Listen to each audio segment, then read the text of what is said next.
What is up, diecast collectors? This is OBB, the diecast news guy, bringing you all with a classic diecast review on Tim Richmond's 1986 first Cup win with Hendrick Motorsports. First of all, if you guys probably aren't aware that this is also the 40th anniversary of Hendrick Motorsports, so in dedication to that, they decided to bring out this beautiful and very classic Folger scheme back to life in diecast form, and believe it or not, this is a 1986 Chevrolet Monte Carlo. That is something that I'm actually looking forward to give you guys the closer details right now as we're going to go on to this diecast review, the official unboxing of the TJ Folgers car driven by the one and only Tim Richmond. And alrighty folks, we got this diecast out of its box, and let me tell you what guys, this is a one-of-a-kind car I think that we are not going to see for quite a while. Now you guys are probably thinking I am absolutely snorting some sort of crack or some sort of enhancing drug to make this diecast look even better than what it is, but this is an iconic car guys. The TJ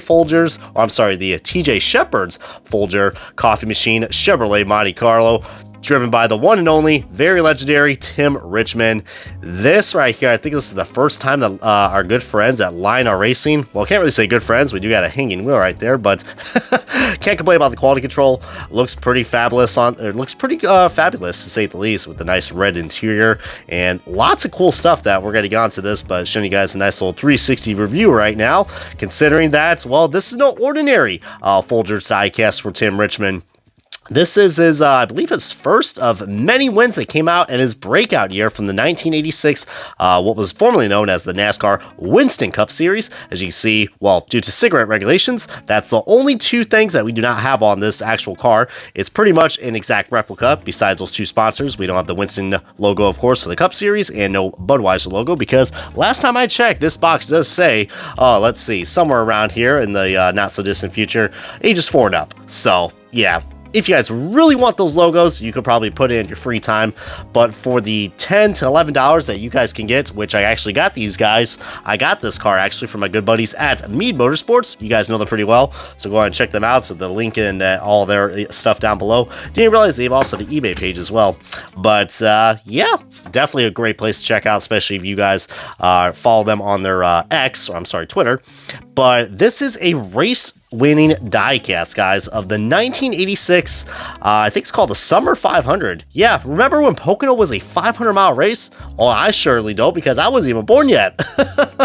Oh, man, this car is so legendary for so many great reasons, and, you know, I don't really have all the time and effort to actually talk about this car, because we are on to a diecast review. You guys want to see all the cool details, but if you guys were expecting like a pretty half-assed version of a raced version diecast, Lionel Racing definitely did not disappoint on this. I mean, I'm really surprised that this thing actually got made in the 1/64 scale. But for anybody who is a 1/24 collector, probably recognize checking out some of my 1/24 diecast reviewers like Bushwhacker Reviews and Race Craze. Well, speaking of which, I don't know what in the hell's going on there. I thought that was like a paint blemish. But we got the old Goodyear Eagle tires and just a lot of cool stuff. The gold that you're seeing right here is actually metallic, which looks really nice. And TJ Shepherd, I think he was like an old musician back then. But look at this window detail that we got on this 1986 Chevrolet Monte Carlo, which, yeah, this is, well, I mean, you can see it's EL, so it's going to be good. And you got the classic Lionel logo, too. Remember when they were just called Lionel NASCAR Collectibles? Definitely. That is awesome, dude. The red chassis is a nice touch, guys. It's red right here on the bottom and also inside. Kind of reminds me of like some of the older diecasts that we had in the past. God, it's giving me a lot of Martrex Jr. Vibes with his Mexico City car. God, I miss color chassis, guys. Can we bring back color chassis if NASCAR can even allow it? But all these other sponsors right here, they're pretty much exactly to what the car was in Victory Lane, with the exception of those two logos, which is really nice. But I also find it kind of funny as well that there is another version of this car that's out in Wave 2 for NASCAR Authentics 2024, and it is on a next-gen car, and it doesn't have any of the sponsors. Kind of funny that they couldn't put the sponsor of that car, but they did on here. Maybe it's just because Hendrick Motorsports probably allowed it for this to happen. I don't know. Really would like to know the rule of thumb on that, but heck, I'm a diecast guy. I should know, but some of the icing stuff is quite I don't know, it's quite a mystery to say the least. Thankfully, this car's not on a base. But the detail on this thing, man, look at that. It almost looks like, you guys compare this to an actual front windshield of not only a NASCAR stock car, but what you see actually, these lines right here, or these little dots that you see, That is really cool. I was not expecting that detail on a 164. So pretty much the same detail you'll see on every kind of automobile that you find. So really nice. And you can see this windshield, well, this back shield looks pretty cool, guys. There's no, not really much of a C-pillar, but there's like a curve to it. And just, wow. I mean, of course, we do got a little bit of overlap, but dang, man, this is such a cool piece, guys. And we got the chrome spoiler on the back. We got some more residue. But if you guys really want to know why this diecast is really famous, well, Tim Richmond won in this car. And last time I checked, guys, I mean, that was a pretty legendary race. Tim Richmond, let me tell you what, I gained a lot of respect for him after watching that 1986 Summer 500 race. You guys should probably check it out as well.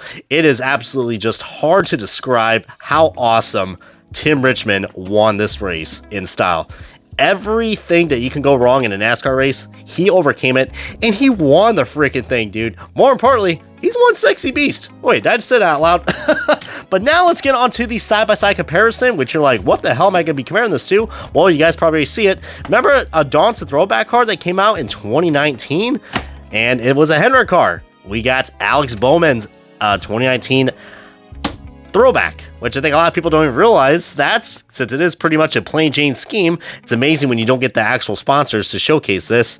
More importantly, god dang, those contingencies, night and day difference. But yeah, I just thought this was just a really cool comparison to show you guys. Of course, you know, this is not the best one. You see, we do got some quality issue right there. I'm not quite sure what happened there. Looks like someone just ran this thing to the wall and just Sharpied it. God dang. Even 2019, man. 2019 before, you know, everything went crazy.